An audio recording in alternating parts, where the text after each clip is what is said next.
the fact that there are so many well-known Arab and Egyptian names in international literary and intellectual circles today is partly a tribute to Mark himself.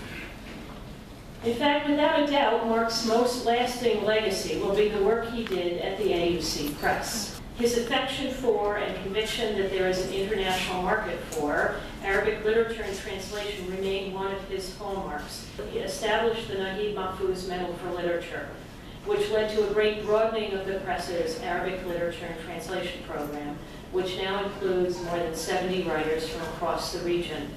As he put it, what he was doing was, rather than bringing American and European books into Egypt and the Middle East, we are marketing and showcasing Egypt and the Middle East and the rest of the world.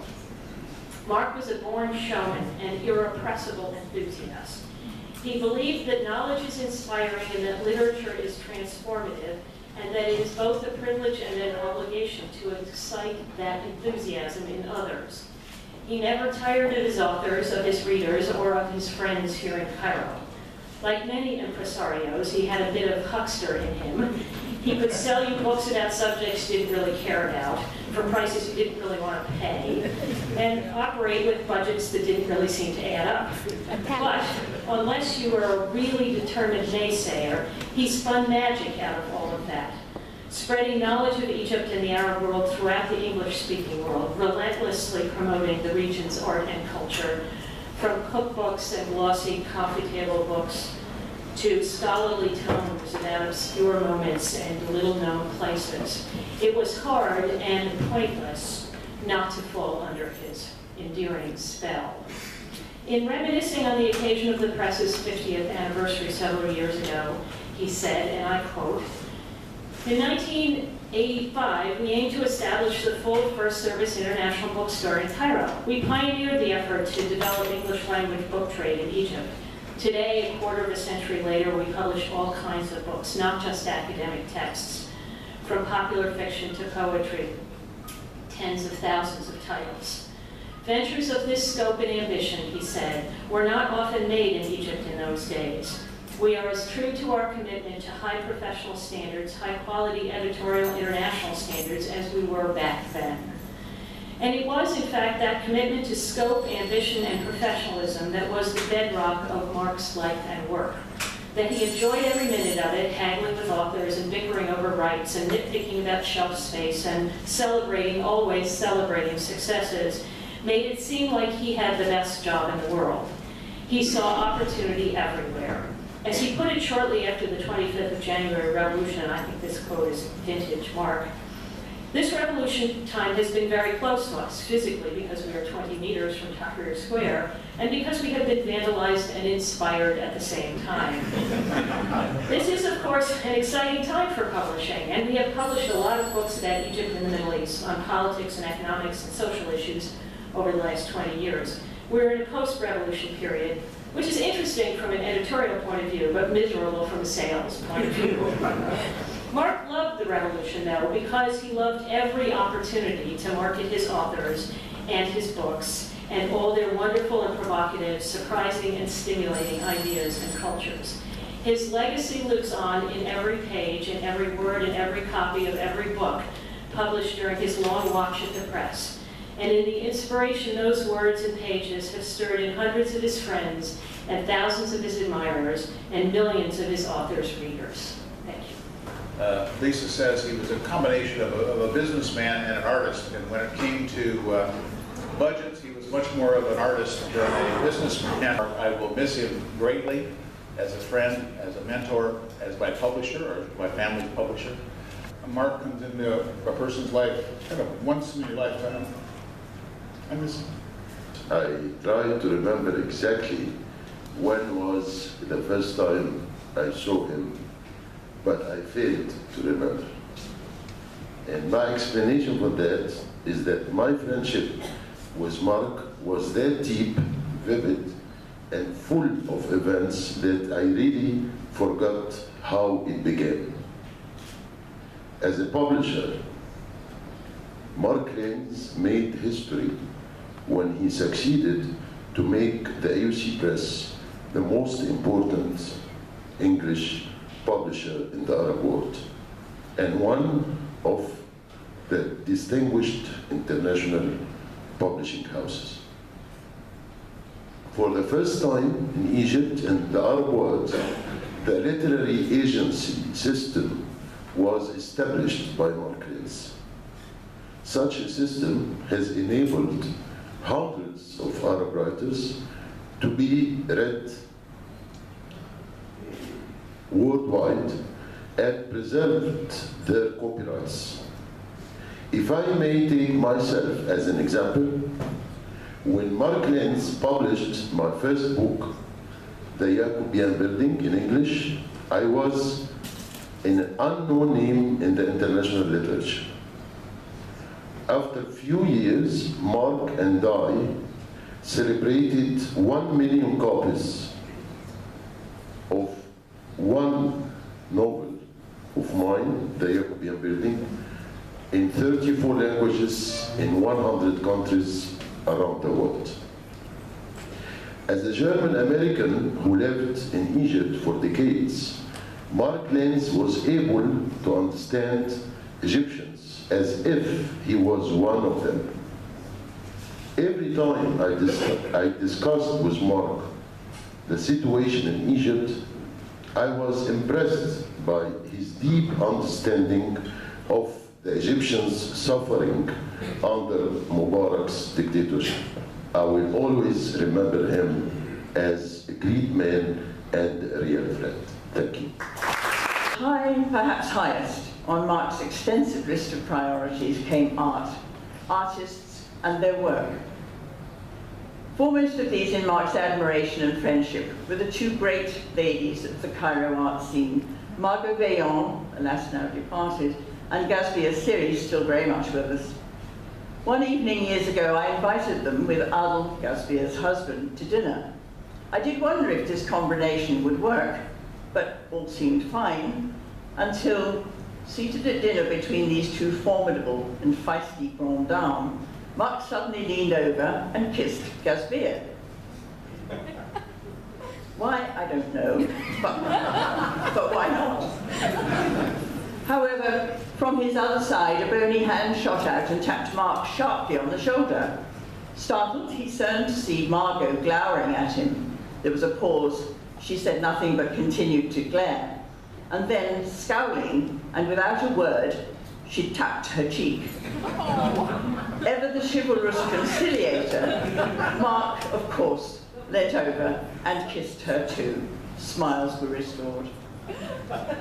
I don't know exactly what constitutes charm, only that Mark had it in spades, genuine and from the heart. So how then to memorialize such a man? Perhaps we should adopt the principle expressed in the last line of the epitaph inscribed on a modest wall plaque amid all the glory of St. Paul's Cathedral, the only memorial to its great architect Christopher Wren, which reads simply, Lector, si monumentum requiris circumspice. Reader, if you seek his memorial, look around you. And although there will be many other ways to memorialize Mark and his work, we can meanwhile simply look first at the astonishing number, scope, and variety of the titles set out in the last catalogue of AUC Press, produced under his direction. It is not only a testament to the major part of Mark's life's work and to the exceptional man himself, but also testifies to the strong foundation he constructed for AUC Press on which to build its future. It was a privilege to know him and to be considered a friend. Thank you. I met him the first time when he came the second time to AUC, and I had a book published ugly by the Ministry of Culture called Silent Images, Women in Pharaonic Egypt. And he said, why did you call it Silent Images? I said, because Mark, women never talked. He said, mish ma'ool, in his accent, that he used to say this word all the time. I said, I'm talking about ancient Egypt. He said, I'm glad, because they talk a lot together. I was not really interested to be an author or to write books, but he is the one who really I owe him all the 32 books that I published, some in 12 languages, is because of him. He was like my agent. Every author who published outside had an agent. I never did. He used to come all the time and give me ideas that I have to write this type of books. We used to meet all the time. When I was at Tahrir Oasis, he would come. We'd have dinner at the White Desert. Twice we did climb the pyramid at 6 in the morning. He was more healthy than me. And he used to jump like a monkey and go up more than 15 minutes before me. And he would read all the graffiti that left at the top of the pyramid. He used also to go with me in the 5 chambers of the Great Pyramid, a place that I don't think anyone in this room can go, but he used to go and witness all these beautiful discoveries that we did. Twice in my life that I never cried when I lost someone. And all the grief was inside me. The first time when I lost my mother, and the second time when I lost Mark. Thank you. I'm going to start with a sentence that many of you have heard before, and many of you have heard many times. A book is not published until it is sold. This is the mantra by which Mark Linz, with grace and humour, invited attendees at any celebration of a new AUC Press publication to participate in the publishing process by buying the book. And for all I know, he may have been saying this since he began his international publishing career at his first Frankfurt Book Fair in 1954, before most people now working at the AUC Press were born. But more than being a light-hearted way of spurring sales, that simple truism that a book is not published until it is sold also reflected Mark's holistic approach to publishing that few without his depth of engagement and breadth of vision could equal. From manuscript acquisition to marketing plans, from copy editing to cover design, from printing and binding to shipping and warehousing, from budget lines to bookstore shelves, all part of the great publishing passion that Mark Linz lived and breathed, and which he put into practice at the AUC Press through the recruitment, training and development of a team of dedicated professionals to build the press from the small regional operation it was when he first arrived in Cairo in 1984 to the international publishing house with global reach and influence it has become today. Mark came to Cairo after an already long and successful publishing career in New York, during which he had published the work of 2 future popes, Karol Wojtyla and Joseph Ratzinger, and 3 future Nobel Prize winners, Günter Grass, Czesław Miłosz and Elias Canetti. At the AUC Press, he also published Nobel Prize winners Naguib Mahfouz and Ahmed Zewail. The first few English translations of novels by Naguib Mahfouz were published by Mark's predecessor, John Rodenbeck. But it was Mark who, with brilliant foresight, signed the comprehensive foreign rights agreement with Mahfouz in 1985, 3 years before the Nobel Prize, by which the AUC Press became Mahfouz's literary agent worldwide for all languages except Arabic, and has gone on to publish or license 600 editions of his work in 40 languages. Mark's drive, energy, commitment, panache were behind many of the publishing successes and public relations coups of the AUC Press over the last quarter of a century. Mark's passion for life, publishing and everything bubbled constantly from an unstoppable wellspring. His extraordinary energy often left younger folk like me lagging behind and gasping. And he could see a publishing opportunity at 100 paces and sign the deal before the rest of us had put our glasses on. That publishing passion, brought to Egypt and the AUC Press, inspired many books and touched many lives. Today in Egypt there are countless authors, translators, photographers, artists, designers, printers, booksellers, readers, not to mention AUC Press staff, who recognise and celebrate this legacy. Thank you. I would like to share with you tonight one particular memory that is extremely important for me. We were at the Aeoli archipelago north of Sicily. We're nearing a rocky promontory of a volcanic island, and we faced a choice, either turning to tack or continue on our course that would bring us seriously close to the rocks. Mark, typically for him, chose to go ahead. He was sitting in a cockpit, I was at the helm, steering the boat, and as we were skimming the black, rocky shore of this volcanic island, when the breaking waves were roaring, Mark would look at my eyes, and in his even voice he would say, "Don't lose speed, don't lose speed." And this is a message from Mark that I would like to share with you tonight. Don't lose speed. We plan to sail with Mark together this May in the Bay of Naples. Well, we'll not. But wherever we sail and whatever we do, Mark will stay with us in many, many important ways until we ourselves go. Thank you. Thank you for putting up this great memorial. Maybe I should share some more personal things with you. As said before, he was born in 1935.